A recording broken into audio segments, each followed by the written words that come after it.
All right, we're ready for our study of Proverbs chapter 7. I'm clicking this. I'm going to try doing this in 10 minutes.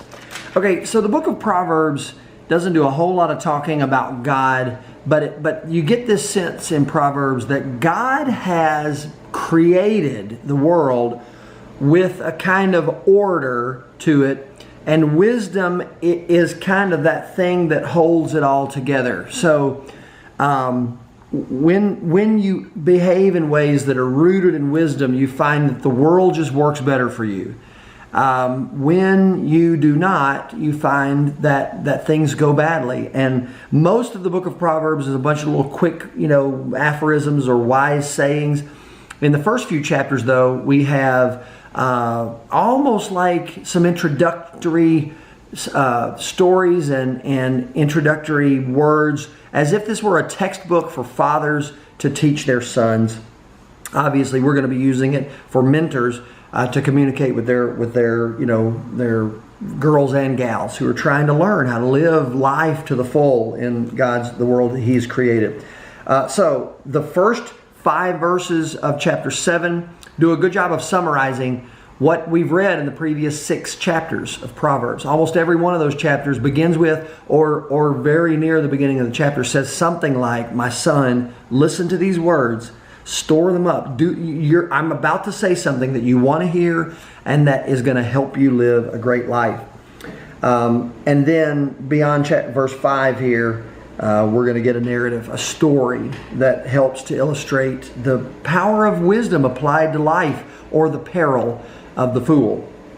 All right, so we're at 148. "My son," this is verse 1, chapter 7, verse 1. "My son, keep my words and store up my commands within you. Keep my commands and you will live. Guard my teachings as the apple of your eye. Bind them on your fingers. Write them on the tablet of your heart. Say to wisdom, you are my sister. Call understanding your kinsman. These will keep you from the adulteress, from the wayward wife with her seductive words." So right off the bat, we're sort of introduced to this idea that a father knows his son is going to have the freedom to choose, like we talked about in Galatians, and the dad wants the son to make the right choices.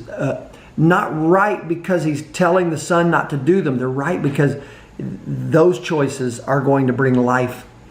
And so if you've heard me talk to parents before about sexual conversations or about shame, you've heard me suggest that perhaps helpful, harmful language is going to be maybe produce better results than right or wrong. Don't do this because I said so, or because God says not to. That doesn't work with everybody. Some people will do the right thing just because it's the right thing to do. Other people need to be reminded that the reason God says this is right and that is wrong is because your life's going to go better if you make the choice that is consistent with His heart and teaching and with the way that He's hardwired this world to work.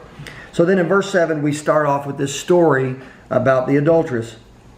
Verse 6, "At the window of my house I looked through the lattice, and I saw among the simple, I noticed among the young men, a youth who lacked judgment."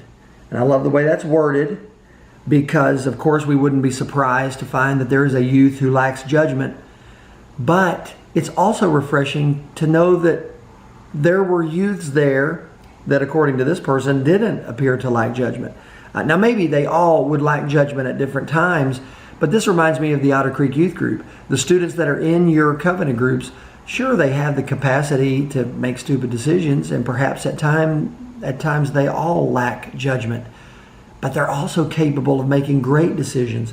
And over the 13 years that I've been at Otter Creek, I've found that our families are families who are raising up young men and women who know the way to go in a lot of situations. And so not everybody is going to make a stupid decision, but here we have a youth that is about to make such a decision. Verse 8, "This youth who lacked judgment was going down the street near her corner, walking alone in the direction of her house.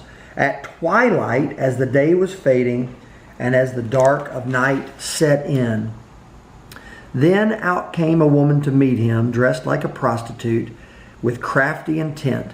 She's loud and defiant. Her feet never stay at home. So right now we've found a couple of problems with this youth. Some of the things that would evidences that he lacks judgment. He's walking the wrong direction at the wrong time of day, and he's walking alone, apparently. All three things that are just mistakes for a young person to make. When you're in the wrong place at the wrong time and you don't have anybody with you, you can get yourself into some trouble. Again, this is one of the things I love about the OCYG, because our students have an opportunity, if they choose, to be surrounded by friends who will say, hey, let's not walk that direction. Or, are you sure we need to be out at this time of night? And again, perhaps at times they will make stupid decisions, but our students are less likely to make the wrong decisions if they're headed the right direction. They are headed there at the right time of day, and they've got people with them. Verse 12. She's now in the street, the adulteress. Now she's in the squares. At every corner she lurks, which of course screams to us this is metaphorical. This isn't a real story about a real youth and a real temptress, although I'm sure that happened in the time of the writer of chapter 7.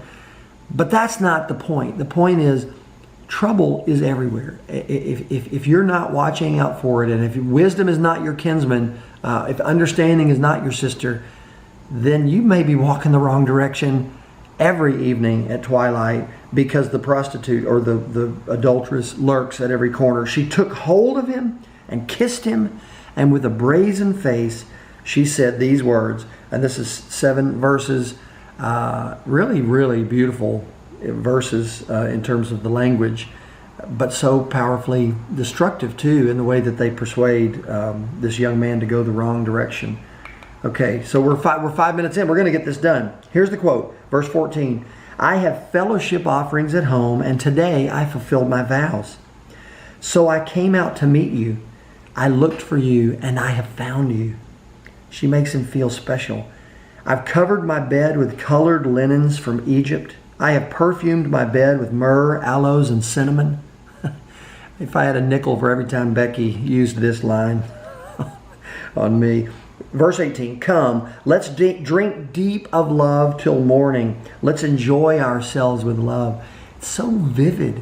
Those of us that are married to spouses, it sounds great. This is like vacation stuff. There's no kids around. It's just me and my spouse, and we are celebrating our marriage. This is the kind of language here. Let's drink deep of love till morning. Let's enjoy ourselves with love. Remember, this is a father saying to his son, avoid the trap of seductive sexuality. This is vivid language. She says, my husband is not at home. He's gone on a long journey. He's taken his purse full of money. He will not be home until full moon. The idea being, no one's going to know. This will just be you and me. We'll have a blast together. You're not going to regret it because my husband's not going to be home. You won't have to pay for this. This isn't going to cost you anything. But it does cost him. And here's where we go next. Verse 21. With persuasive words, she led him astray. She seduced him with her smooth talk. All at once, he followed her, like an ox going to the slaughter, like a deer stepping into a noose, until an arrow pierces his liver, like a bird darting into a snare, not knowing that it will cost him his life. So then, my sons, listen to me and pay attention to what I say. Do not let your heart turn to her ways or stray onto her paths. Many are the victims she has brought down. Her slain are a mighty throng. Her house is a highway to the grave, leading down to the chambers of death. And I've got half a minute left. And I'm just going to finish by saying that I think it's incredibly appropriate for us in our covenant groups to set the tone of sex is on limits here. We can talk about this. This is one of the best environments for an honest and open conversation about sex. But also, this is about more than sex. That trouble lurks at every corner and takes many forms.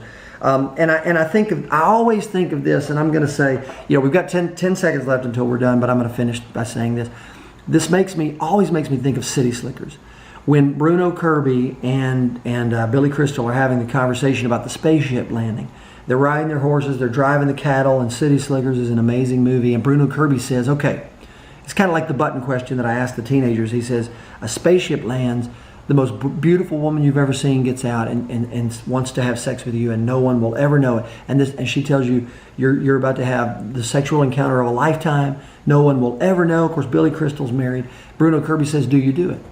And Billy Crystal says, no, I don't know. And Bruno's like, I don't know how you could say no. I just painted a scenario for you. How could you say no? You can hear the voice of the fool. In chapter 9, we kind of hear about the fool and Lady Wisdom talk at the same time. They're saying the same message, and you hear both of those voices when you live in this life. But the voice of the fool says, how can you pass that up? And Billy Crystal, it's just so wise. He says, I would say no because I would know, and I wouldn't like myself. And what we're wanting from students, not just in the area of sexuality, but in every area, is to make the kind of decisions that are going to bring them to the fullest life possible, to give them the kind of life they love, not the kind of life that they regret or they want to hide or that causes them pain over time. So that's it. Proverbs chapter 7. I'm praying for your groups. This was 11 minutes and 30 seconds. I'm getting closer. Love you guys. Have a great covenant group meeting, and we will see you next time.